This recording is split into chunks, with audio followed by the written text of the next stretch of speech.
এয়া কেইটামান গিল্ট আছে, লাৰ্জ হোৱাইট আছে আৰু লেণ্ডৰেছো আছে এজনী, এই সিফালৰজনী লেণ্ডৰেছ, বেছি কাণটো পৰা আৰু পিংকজনী। চ' এইকেইটা প্ৰায় 50 কেজি 40-50 কেজিৰ হ'ব। চ' আপোনালোকে চাব পাৰে এইকেইটা পিয়'ৰ হয়। ইয়াত এই দুজনী পিয়'ৰ আছে, এজনী ডিউৰক ক্ৰছ আছে। এইকেইটাৰ ওজন প্ৰায় 30 ওচৰা-ওচৰি হ'ব। তাৰপিছত আপোনালোকক দেখাইছোঁ, এয়া ক্ৰছ গিল্ট আছে। এইকেইটা হেম্পশ্বায়াৰৰ লগত, হেম্পশ্বায়াৰ য়ৰ্কশ্বায়াৰ ক্ৰছ গিল্ট, কোন দীঘল দীঘল। এইকেইটাও 40-50 ওচৰা-ওচৰি হ'ব।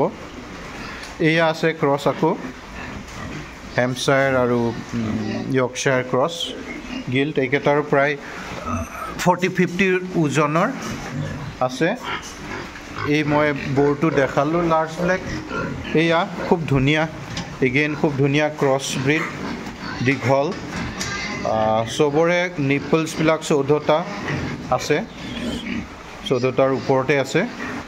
চ' সেয়া, এয়া দুজনী, এইকেইটা খাচী হয়, এইকেইটা খাচী হয়।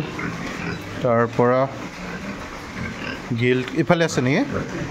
বৰ, এইটো এটা বৰ আছে, এইটো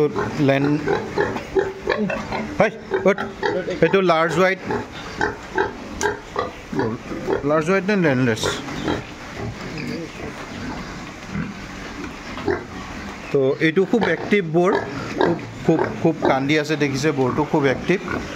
এইটো প্ৰায় 50, এইটো 50 কেজিৰ বৰ, 4.5 মাহ 5 মাহৰ।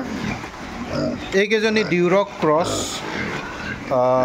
আছে গিল্ট, খুব ধুনীয়া চেহেৰা।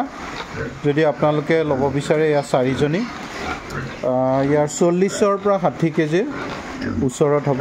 আৰু ইফালে আছে নেকি? সেইটো নাই। চ' এইখিনি আমাৰ এতিয়া ইমিডিয়েট ব্ৰিডিং ষ্টক বিক্ৰীৰ কাৰণে আছে।